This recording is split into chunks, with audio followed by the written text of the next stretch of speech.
Welcome back to another episode of the Randy Wilson Podcast. I'm your host, Randy Wilson, and we are excited today to have Mayor candidate Michelle Mosby on our show. Before we get into this discussion, I want to make sure that you subscribe to the show, hit the notification bell so that you can be informed on when future episodes come. This is a special episode. It's actually the 140th episode as far as episodes getting a number. Sometimes I do emergency episodes, and I put them out before the last episode was edited, so I don't give them a number. But this is the 140th episode, and so we're excited to have you as a guest. Make sure that you go check this podcast out everywhere podcasts are played. But I encourage you to go over to YouTube because then you can see Miss Mosby, and you can always go over to Randy Wilson Podcast. Miss Mosby, we always given recognition to platforms. Sometimes we don't give enough recognition to our own. And you know a lot about platforms as you are a platform builder. Ms. Mosby has her own nonprofit, which we're going to learn a little bit more about today. She also is a real estate agent. So she helps contribute to the platforms that you guys live and work in. So we're going to get into a little business today with Ms. Mosby, but super excited to have you on the show. With Casey and I, we are at Verify Studios located in the Arts District here in the VCU community. And Ms. Mosby has been so gracious to come down and talk with us. So we could get right to it. Mayor candidate, the first mayor candidate that has agreed to come on our show. I don't know where you other folks are. Hopefully you get excited, okay? And hopefully you get interested to come on in because we have a strong base of potential constituents that you guys may need to get attention to. I was telling Ms. Mosby before the interview, everybody doesn't go to 6 and 12 for their information. A lot of my listeners are not even listening to the news at all. And they'll tell me that a lot of their information comes from their phones and social media. And so I think this is a great platform for people to get information out to the non-traditional media consumers. So we want to get right into it. First off, how are you? It's a great day. Thank you, Randy, so much for this opportunity. I really appreciate it. Being a part of the 140th numbered show, I appreciate being a part of that. Absolutely. Yeah. Well, thank you so much. Thank you so much. Part of my motivation in wanting to have this conversation, it's a lot of reasons, because there's a lot of opportunity. But to be very candid, sitting back, I haven't seen the enthusiasm and excitement from the community as I would assume, because this is a new opportunity for the city as a whole to have new leadership, not only in the mayor race, but city council, school board. There's a lot of things. And, obviously everyone is familiar with the fact that we have a presidential race. Absolutely. But sometimes I think people forget that the local elections are the ones that really have the most direct impact on them. Yes. And I was really excited to have a conversation with you because there's a great chance that that the country could have the first Black woman as a president. And I think there's a great chance that the city could have the first Black mayor woman as a mayor. And I'm not hearing enough about that. I mean, I don't know if it's just me, but I'm not hearing enough about that. So I'm kind of curious to kind of get the temperature from you in regard to, like, how do you feel the current climate is? And, what's your sense of this? I'm going to say I agree with you. Mm-hmm. I think that, and let me start with, I was elated on that Sunday afternoon after I left service to hear Biden deciding to have that selfless moment and endorse Kamala. Major excitement for me. But on a local level, not seeing the same excitement, it concerns me. Mm-hmm. And it concerns me because this is where it's touchable for our young people. This is where we just, went out for National Night Out. And this is where I got an opportunity to hug on our young people up close and personal. It's something that I do, but and someone say, this person can be your mayor. And first and foremost, we got to help. They got to even know what that is. Yeah. And so the excitement is here, inside of me, not necessarily for me, but for all those who are coming behind. I'm here because of all of those who went before. We're forgetting that there's still generations of us that needs to be touched. Yeah. And so I am in some ways not understanding. Yeah. Where we are as a people, as Black women, as women, where are we? Because this is indeed a moment in time that we need to embrace for so many reasons. Yeah. I'm hopeful that you guys who are listening to this show get in the comments on this, because we're trying to figure out where you are. And I say we. First off, let me be very clear. I live in Chesterfield County. I don't have an opportunity to have a vote in this race. Okay.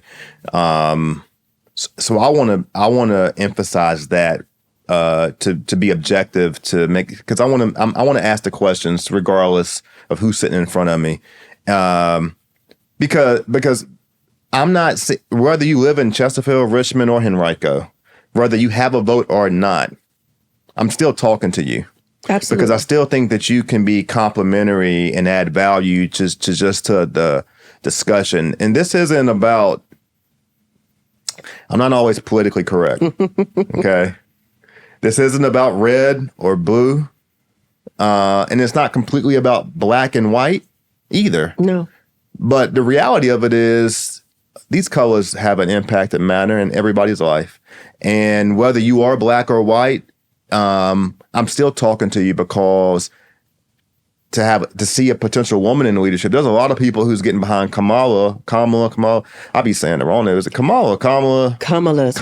There's a lot of people who's getting behind Kamala because she's a woman. Doesn't have anything to do with her skin color. Absolutely. There's a lot of Republicans getting behind Kamala. Absolutely. Because she's a woman that they feel like stand for her purpose. So I'm just here to kind of ignite that conversation for thought, because here's an opportunity for you to contribute to history. Regardless of who you vote for, it doesn't mean that you can't be a part of the movement and, helping extend the voices to, like you said, those who follow, those to come, and it's an opportunity for there to be an example out there. Yeah, absolutely. Absolutely. Can you talk to me a little bit about some of those? Like, talk to me. Like, I was listening to John Belial. Yes. Get that name right, because I'll butcher a few names while I'm up here. Okay, but he did an interview, and he actually ran for mayor against you, I think, in 2016. Yes. And he was talking about your ground game, and it made me kind of tune in. Talk to me a little bit, because you're getting a lot of the polls came out recently. Your ground game sounds real strong. Indeed. Again, I am a native Richmonder. Mm-hmm. My spiritual place is my spiritual place. Mm-hmm. And so it connects me to pastors, churches throughout the city. Mm-hmm. Not because I'm running for office, but because I've grown up and they've preached the revivals at our church, and that's kind of how it is. Mm-hmm. And so it's been very helpful. They've been very helpful in watching me grow up and seeing this moment and jumping on board to be supportive. Mm-hmm. Which John actually mentioned. She has the pastors, which it's a big deal. Yeah. And then there are previous elected officials. I think Kathy Graziano, is endorsing you. Yes. Kathy Graziano, who I served with on City Council, John and I. Mm-hmm. And it's funny because when I was on City Council, Kathy and I built this relationship that surpassed the D and the R, because we're both different in that space. She's the R, I'm the D. Mm-hmm. But we both could find the line in the sand. And in that line in the sand, what was going to be best for people in Richmond. Mm-hmm. And we have remained really close friends, because we can have a dialogue. And at the end of the day, the ending is what's going to be best for people in Richmond. And so I think most of my ground game understands that that's who I am. That it doesn't matter which, in that realm, it doesn't matter. How can we better serve the people? And so people are getting behind that. Everything that I've done leading up to this moment has been about serving people. And so I think that this ground game just recognizes that I am a business owner, which means I understand business to some degree. I have served on council, so I do understand dynamic between a mayor and how council, they have to work together in order to get things done. My supporters, they support because they understand I have been a realtor for 18 plus years. So housing affordability is not new to me. And so they're looking at all of the things that the resume says that she has been great at, and saying, what better person that can lead our city than her? Churches, are you passing the collection plate? I mean, one of the things that John alluded to is that, at the time, the number was upwards toward $300,000 going in that direction. At the time I saw the number, some was cash, some was in-kind donation.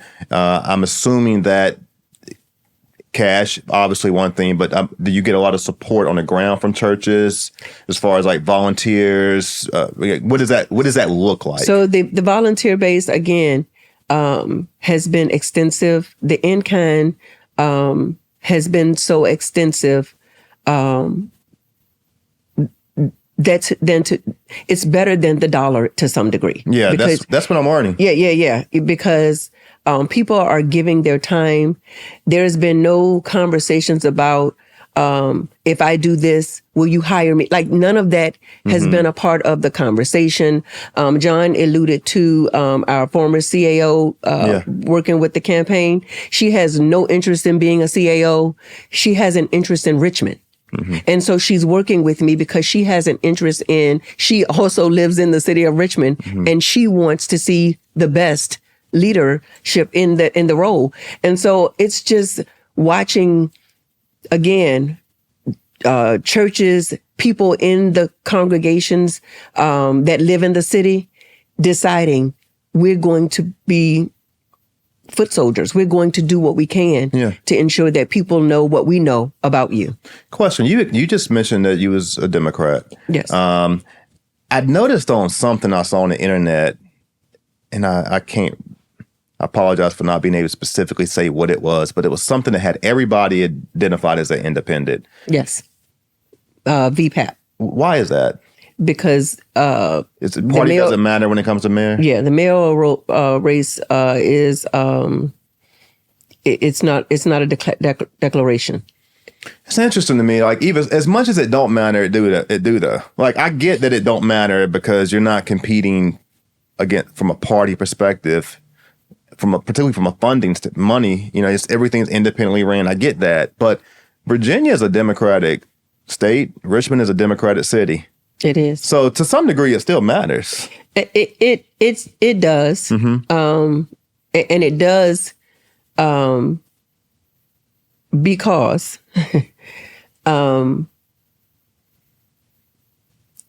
values that Richmond as a Democratic city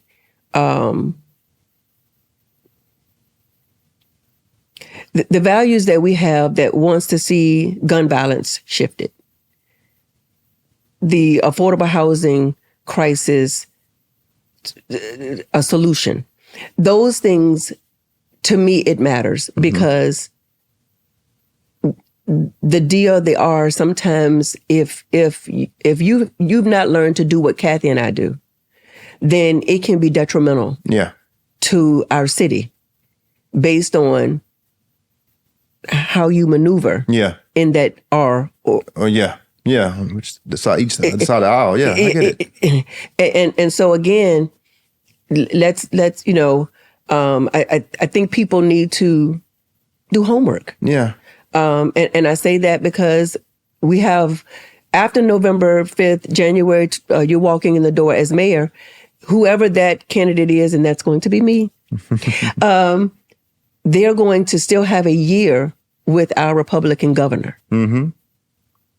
And so we have to be very clear that there's a year still happening with, and so, yes, I believe in working with people. I believe that whoever's sitting in a seat, I have to be able to work with you. Yeah. But I don't have to work for you. Yep. I can choose who I work for. And I choose who I work for based on the things that we agree upon, the things that we don't agree upon, the things that your character says, the things that my character, those kind of things help me determine whether I'm going to even apply for your job. And so we have to be very careful when we're electing our next mayor, because Richmond has to choose someone that can bridge gaps between people and law enforcement. Yeah. 2020, no one saw it coming, but it came. And so we don't know what the next 4 years will hold. We have to have leadership that if something happens, that they can lead enough where our city is not torn apart, that we can, as people, come together and deal with these issues together, and have a leader that can bridge us and bring us together. What was your reasoning? You ran in 2016. What reason? Why did you? What was there a reason that you decided in 2020 that you didn't want to run again? Because 2020 was kind of open. It was Joe Morrissey and Varstonia. There could have been an opportunity, and Alexis Rogers, I think, ran, but there could have been a great opportunity there for you as well. So Joe actually was in the 2016. Oh, okay, that's right. Okay, yeah. Okay. So in the 2020, we had Mayor Stoney, we had Alexis, and then we had Kim Gray. That's right.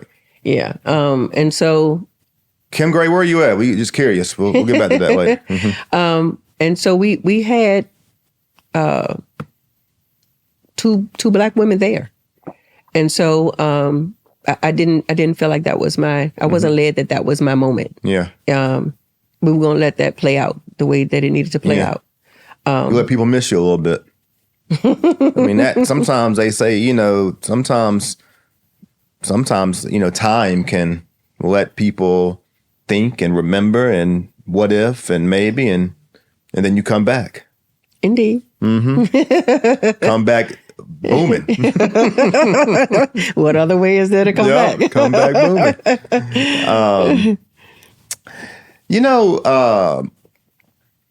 What sometimes I find it cheesy with politicians in general. It's like a lot of times, most politicians, they'll come back, they're always talking about the things that they talk about that they're going to do, and the changes they're going to make. To me, it sounds like the same old. It's like it always sounds the same. It sounds cliche. Absolutely. So I'm curious. Like I listened to your initial press conference when you announced that she was going to come for mayor, and it was a little different because you talked about how great the city was, and you didn't approach it in a way of talking about all these things that needed to happen because things were so bad. Typically, when I hear politicians talk about why you should vote for me, they're coming from a place of because stuff is just so messed up. So I'm kind of curious, like if you're elected mayor, what do you see? What are you happy about right now with the current administration that you would like to build upon?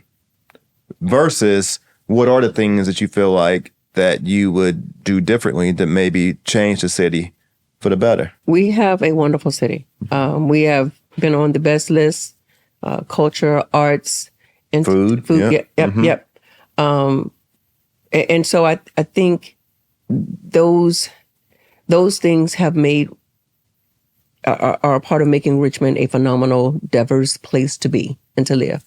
And so, and those things have been a part of this administration's moment in time. And so for me, it's how do we build upon?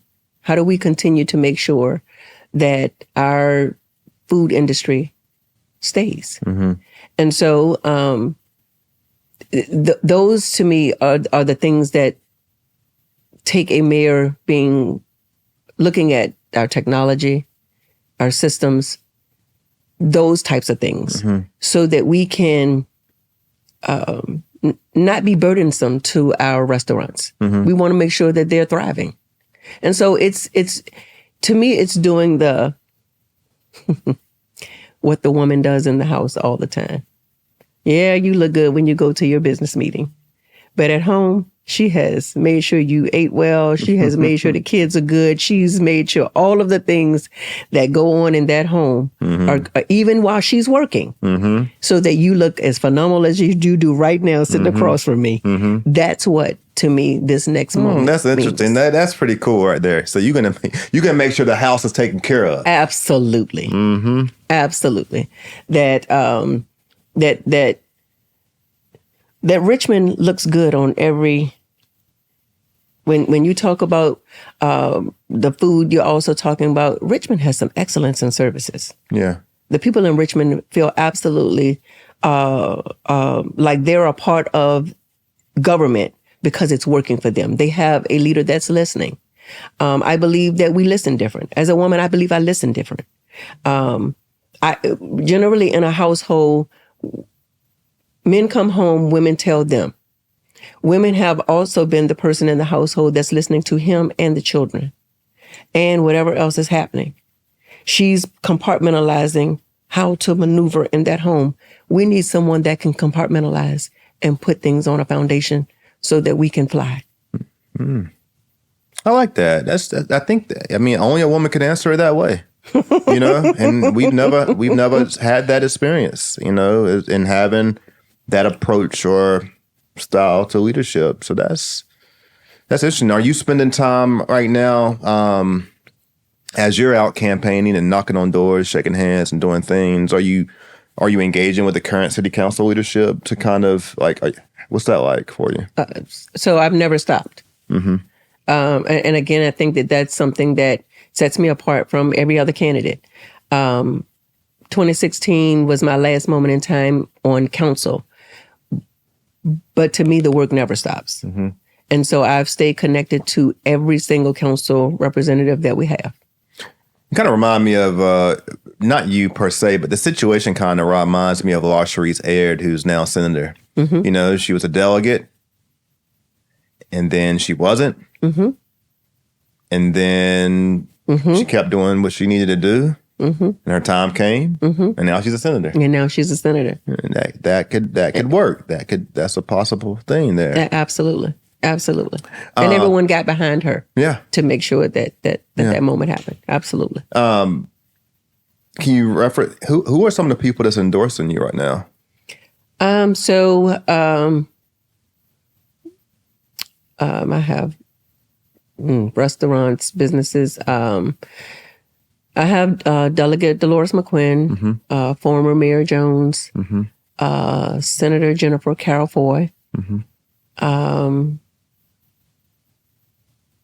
Delegate Michael Jones, Dr. Cynthia Newbill on council, Nicole Jones on council, Ellen Robertson, who's on council.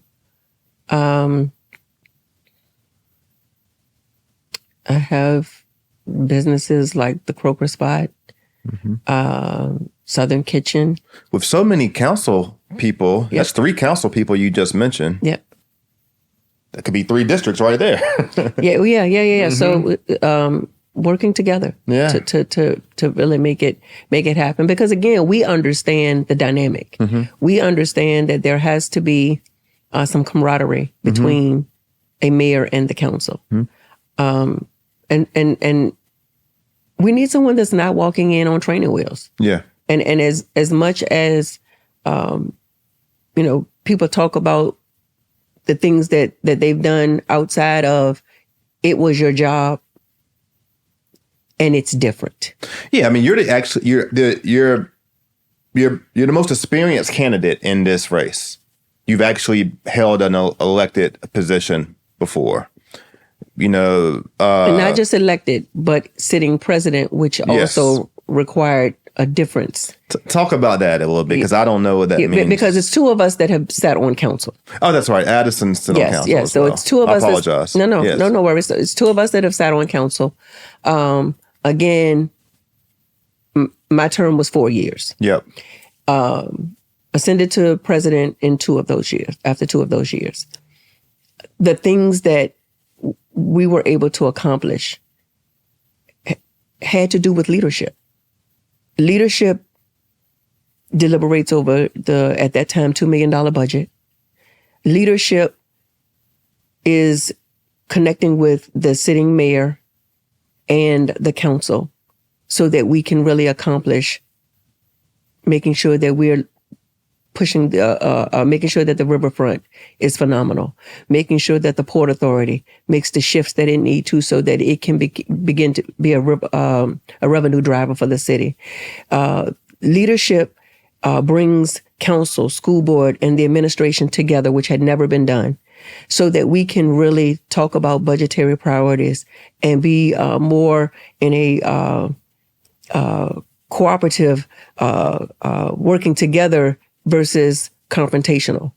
Leadership in that role allows for us to have a conversation about, when we're hiring a CAO, what that should look like.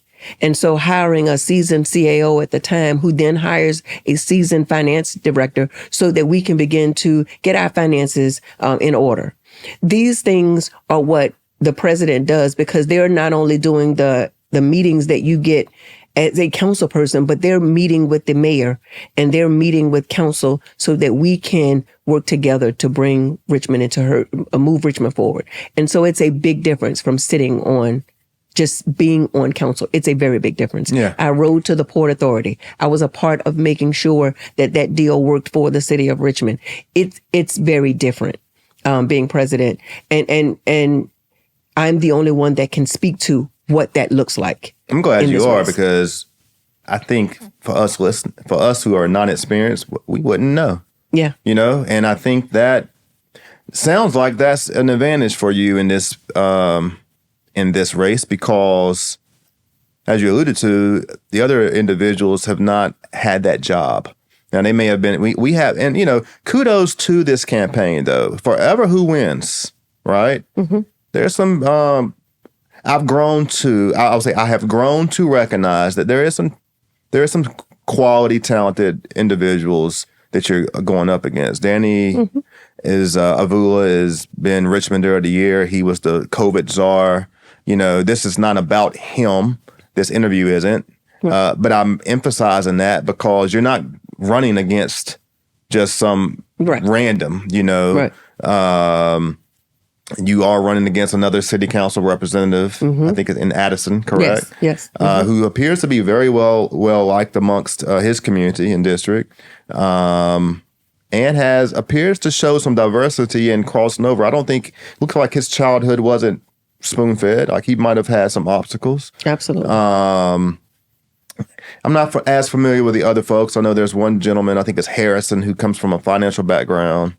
Not really familiar with him much at all. But again, it's an open invitation for you guys to come up here and help us become more informed, because again, we just represent look, our listeners are between the ages of 18 and 65. 65% of those are male, and particularly artists, creatives, entrepreneurs, athletes, small business owners. That's the base. Right. But there's a lot of people who do listen that get their political information from this platform, and we don't cover just politics.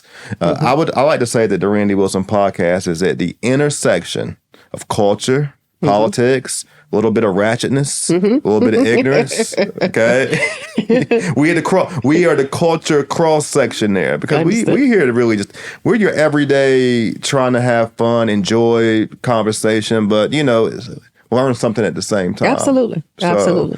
Which I think is the majority of Richmond. Absolutely. So I say I have a millennial. That's kind of how she maneuvers. I'm looking at her TikTok and this, that, and the third, and what because 6, 8, and 12 is not her.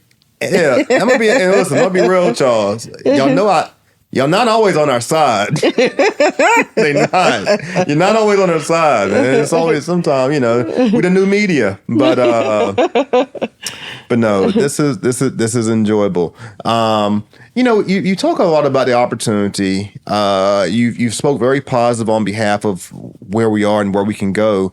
What do you see though as some of the obstacles and challenges that you currently that you or the next mayor will potentially face? And I'm particularly curious as it pertains to community safety, law enforcement. Absolutely. But what do you see as obstacles? Again, walking in the door, it's shifting the culture in City Hall. Mm-hmm. It's making sure that we are getting our base in order, because that you have to do that so that all other things can work. Mm-hmm. And so evaluating departments, making sure those things are happening. But right now, the city of Richmond in our public safety has 180 officers down. And so I've said it before, to keep saying that and not doing something about it screams, rob me, because they can't get here. They don't even have enough to get here. We can have crime and they can't get here because they keep telling us they don't have enough people. And so we have to be strategic in what we're doing. It's hard to be a police officer these days. It is. But again, we have to be strategic in hiring and retaining community-minded officers. I believe I'm the only candidate that can mend community and police. I have stayed connected to our community because that's just what I do. But also, I have, in the 4 years that I haven't been on council, I'm still connected to our police department enough where I can say, hey, this happened. Can we talk about it? Because I need more understanding of what went on here. Mm-hmm. And so I've been a part of that type of a dynamic. Public safety has to become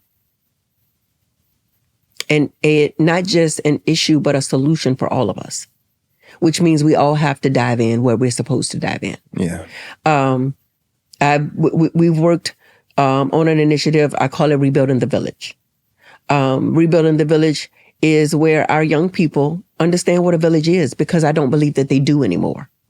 When I was growing up, the neighbor could say, stop that. And I knew the neighbor was going to tell my mother, and it was going to be a situation because mom was going to be like, did you embarrass me? Mm-hmm. To the point where she had to tell you to stop that. Yeah. That was going to be a situation. Yeah. Today, we're in a space where we can't say nothing. We can't do anything. Everybody is so sensitive in such areas. And so we've got to have someone that is strong enough to have these courageous conversations with community. Yeah. That we all have to be on deck. I don't care where I am in the city of Richmond, everybody wants to be and feel safe. That's not in the white neighborhood and not in the black. No. Mothers want their children to be able to play outside. Mothers want to be in a space where they can walk to the store and get back home safely. Everywhere I've gone, public safety is an issue.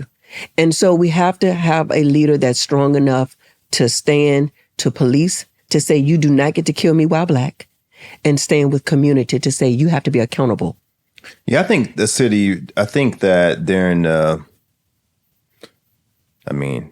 I'm black, so, when I reference the social unrest period, when I reference that only because some people think that was just a season. It's more than a season. It's more than a season. It's been things that black people have experienced their whole life. And the reason why I kind of jokingly but emphasize the fact that I'm black, though, is because I think that as a black person, sometimes it's our responsibility to make sure that that's understood. That was just a moment that some people recognized as, oh, this is social unrest. No. We haven't been able to rest like you've been able to rest ever. But I bring that up because the fan district experienced that for the first time. A lot of people in the fan district, for the first time in their life, experienced that when the protest and the monument things were happening. Mm-hmm. And I know that from my own experience because I was working with an organization that was trying to get a affordable housing unit placed in that community, and we pretty much faced NIMBYism, not in my backyard. Absolutely. But I'm empathetic to understanding, even though I think that affordable housing is something that, everyone needs affordable housing. Absolutely. Everyone deserves a place to live. Absolutely. But I am empathetic to understanding that the individuals who lived in that community was fearful because they had many nights for a period of time that they couldn't rest. Absolutely. Absolutely. So that I think that I share that because it speaks to kind of what you're saying. It's like everyone doesn't know what that means, but you're right. It's not a black thing or a white thing. It's not a rich thing or a poor thing. But here though, lines get drawn and twisted and turned and erased and mixed up all kinds of ways. So, but there, it's not necessarily it's being afraid to speak truth to a moment. And I say that because, okay, when we talk about affordable housing, when we talk about for me, affordable housing should be able to go anywhere in our city. But to act as though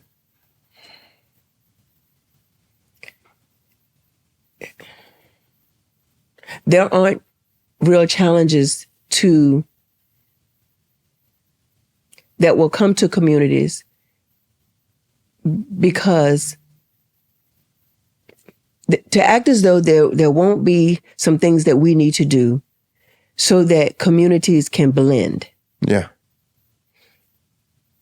So that we're all working in this community to make sure that the community is working for all of us. Yeah. And sometimes I have 2 transition houses. Let me start here. I treat those transition homes as if my mother lives next door or if I live next door. So the rules are a little different. We ain't doing a whole lot of hanging out. We ain't doing a whole lot of just stuff.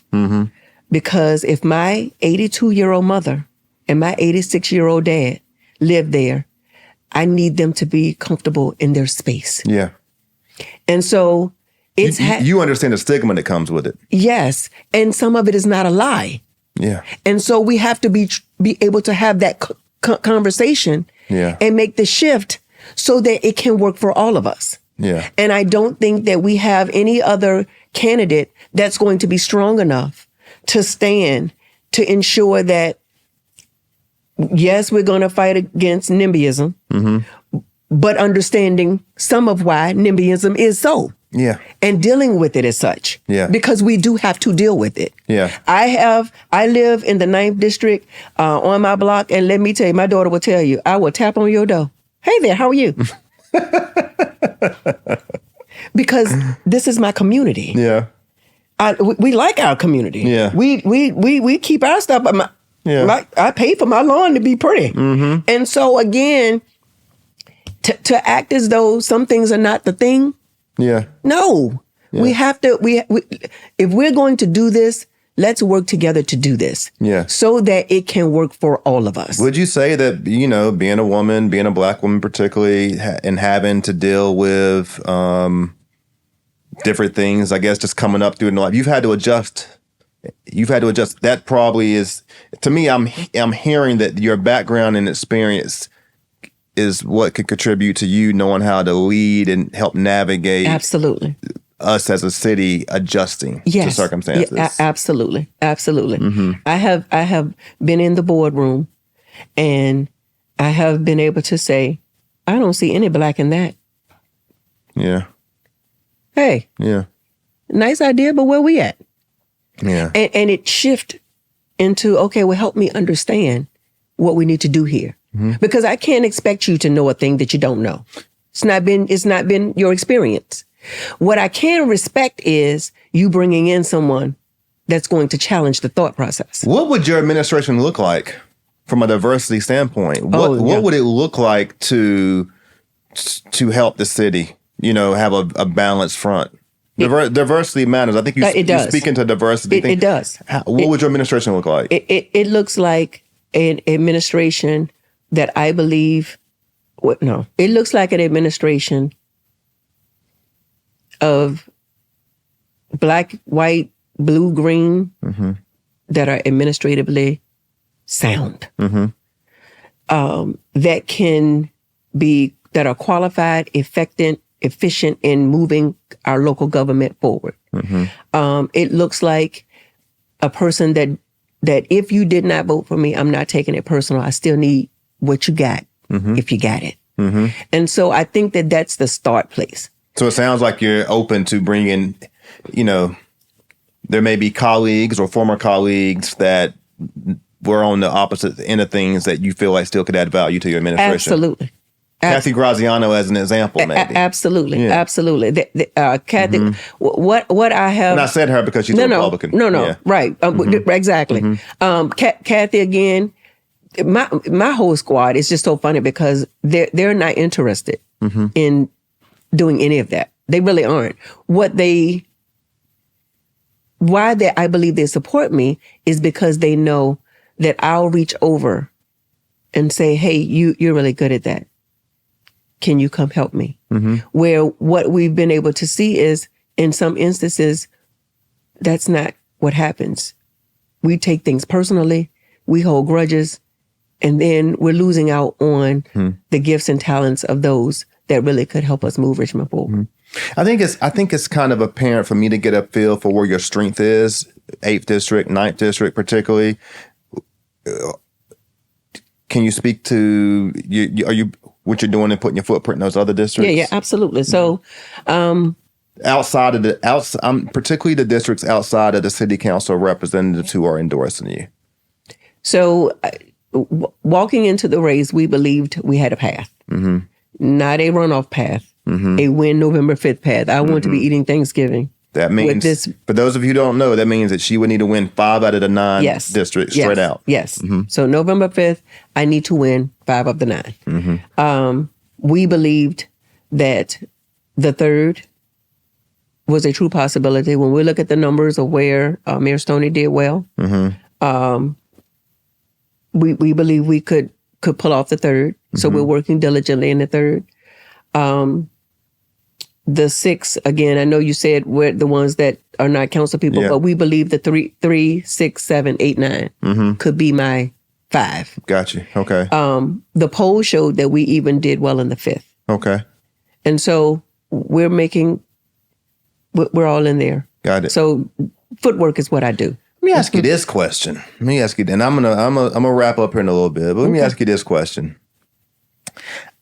I think the mayor Mayor Stoney, sometimes I think he gets a hard, sometimes I think he gets a hard rap, I mean, he won twice. So regardless of whatever rap he gets, he won twice. He won back to back.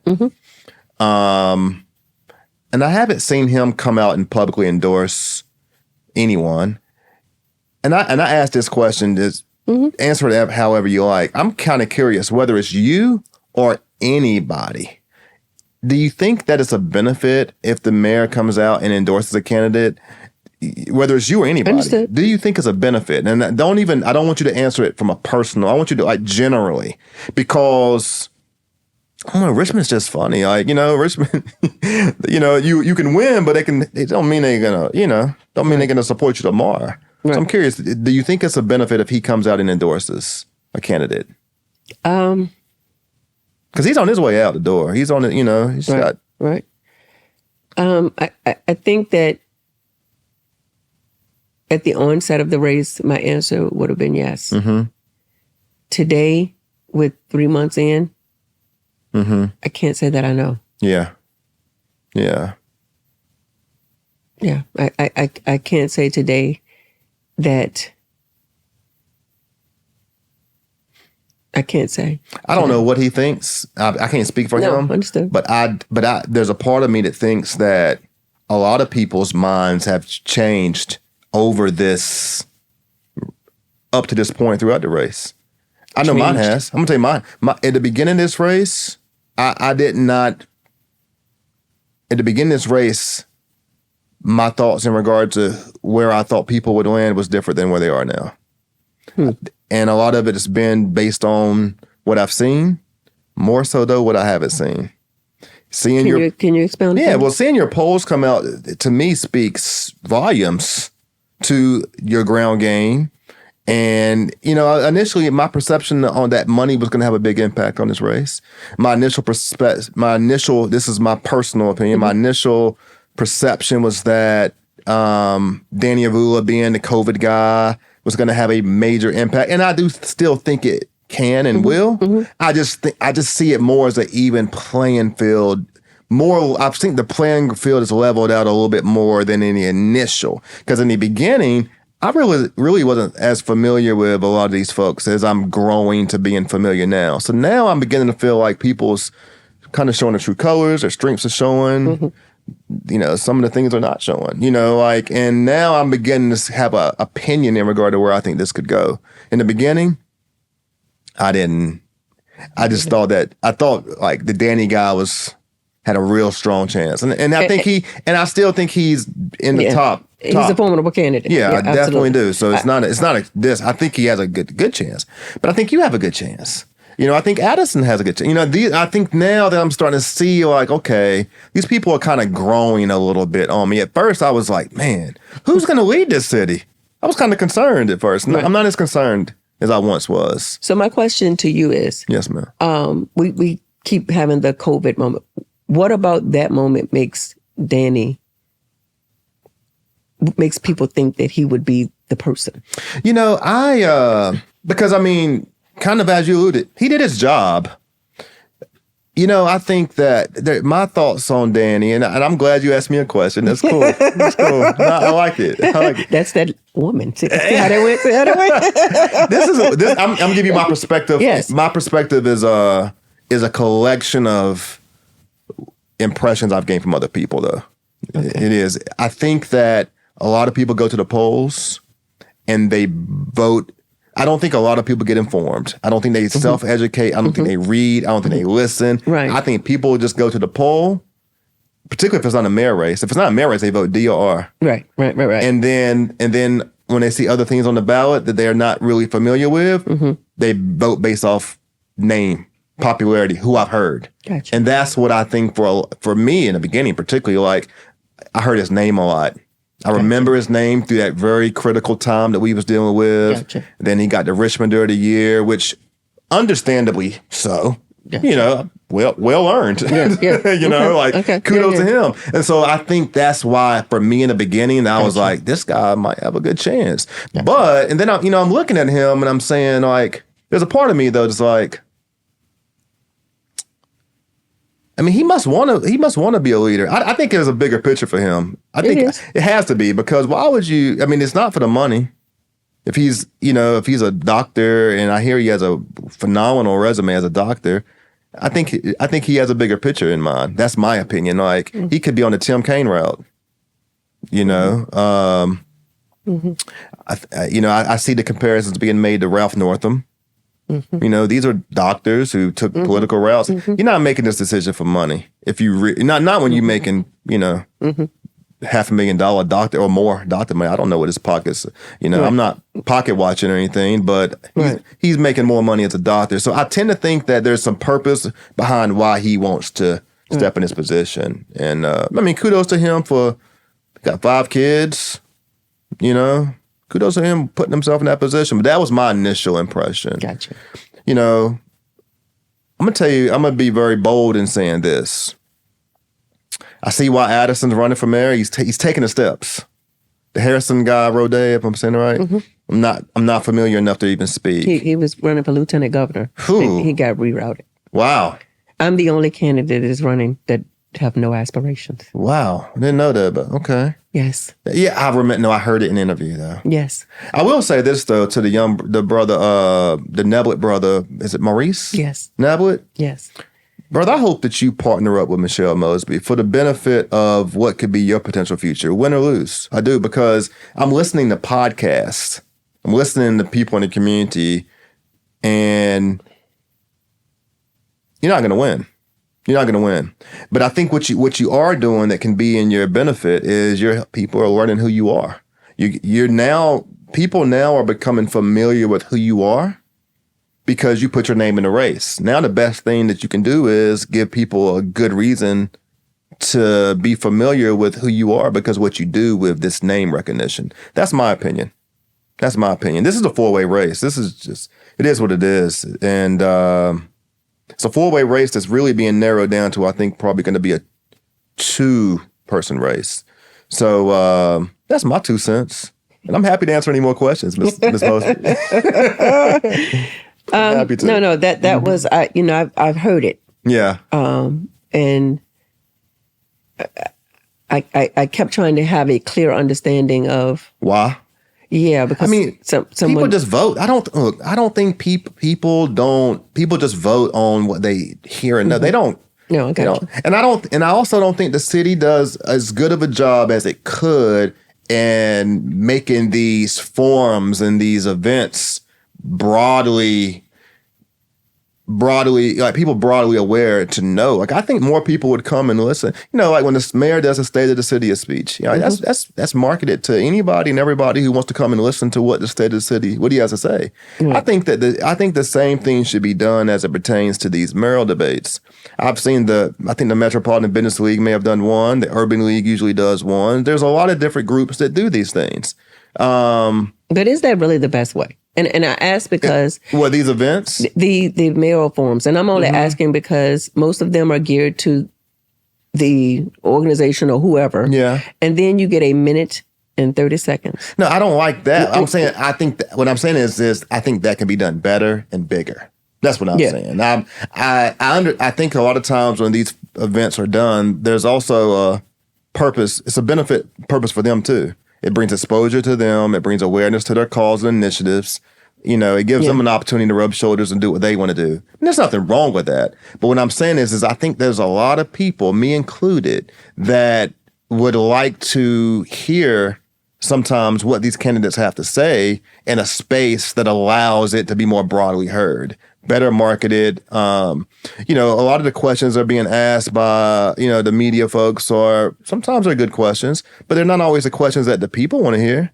You come on a podcast like this, you're going to hear questions directly from the everyday person in regard to questions that impact them. No, and it has with no motive, no money. We're on the same page because again, I really prefer this. Yeah. This allows for you to get to know the person. Yeah. I don't see forums doing that. I see forums as something that you can repetitiously answer questions. Yeah. And it doesn't get to the nitty-gritty of who you are. Yeah. And I think we need to really see, just like on a national level, we haven't seen a forum yet. It's about getting to know who they are. Yeah. And I just don't believe, and all the forums that I've gone to, I just don't think that it gives the who you are. Yeah. And it's important that we choose people that are going to move Richmond forward and have a focus on the people of Richmond. And I don't see forums really being that. Got it. It's giving you the answer you want to hear. Yeah. Well, as we close, we're going to give our audience an opportunity to get to know a little bit better about who you are. You thought this was over. You thought this was just going to be, we like to play a little game and we like to, ask some impulsive off the top of the head questions where you ain't got to put a lot of thought. So you ain't going to have time to figure out, Let's see. So these are just random impulsive questions that I typically ask all guests. Okay. When you're driving in the car, maybe like this morning or any random day, what do you typically listen to on the radio? What is Michelle listening to on the radio? Are you listening to Drake and Kendrick? Are you listening to podcasts? Are you listening to Aretha Franklin? What are you listening to on the radio? 105.7. 105.7. Is that praise? No. What is that? What is it, 105.7? It's not too ratchet. It's not too, it's just like, I'm trying to think. Something you can bop to. I don't know 105.7. I don't listen to local radio that much. I do listen to Q94 every now and then. Yeah, I flip between 105.7 and 104.7. 104 is praise. Got it. The 105.7. Where do you worship? Where do you go to church? I attend United Nations Church. United Nations Church. Chicken or fish? Chicken. Greasy, fried, baked, grilled? Any which way you give it to me. I'm just a chicken eater. That's you, all right, chicken. All right. When you was young, I mean, you still a young woman. Let me make sure I get it clarify together. that. Okay. Make sure. But when you was a younger Michelle, who was your celebrity childhood crush? Michael Jackson. Michael Jackson? All over the Black world. Michael or white Michael? Black Michael. Black Michael, nose Michael, Afro Michael, or? No, I had the glove. Okay. The red jacket. Okay. Posters everywhere. Okay. All right. That Mike. Are you into sports? I just like the Cowboys. Oh man, really? Don't do that. Don't act I'm not. That's fine. That's fine. I'm not. Listen, I'm not super biased. I'm a basketball guy, really, but okay, it's okay. I'll say. Okay. Well, let me ask you this question, and these are random, off the cuff questions, and then we're gonna close. Richmond loves their baseball. I hate baseball. I care nothing about baseball. I think baseball is boring. I do support Mark Cheatham and his Black Baseball mixtape platform, which is growing, by the way. If you're not familiar with it, go check it out. But I'm not a baseball guy. Okay. Do you like baseball? Can you be the mayor of Richmond and not like baseball? I don't know. I mean, this is a tough one. Be careful. Because these people out here, I think, crazy about this baseball. I think you can. And I think you can because, again, I like the Cowboys. But I do like to frequent the baseball Squirrels game. And it's not necessarily because I like baseball. You see a lot of opportunity with the business of baseball in the city? That whole that whole area, they're doing a lot of work over there. Seems like it. I see I see the Squirrels to me as a regional moment. As a what? Regional moment. Regional? Yes. I see the development that we're having at the Diamond District. I saw a very good opportunity for a regional partnership on the squirrel piece. Got it. Because I believe that that's when I'm at the games, that's what's there. Got it. And so for me, that's what it would have been. Got it. I'm going to ask you a question I asked Mayor Stoney once before, and he didn't know the answer. We did a little research on it, but do you know who Scott is with Scott's Edition? I do not. Yeah, it's like it's all historical. It's interesting. I mean, we talk about Scott's Edition. It's still Boulevard to me, Arthur Ashe Boulevard, but we talk about it, and like nobody knows. He's like an old war. I think it's like a war hero, white guy, I believe. Okay. But it's interesting how nobody knows anything about Scott. Just curious if you know anything about Scott. I know who Arthur Ashe is. Got it. I do not know Scott. Let's see. Curious if you are elected to.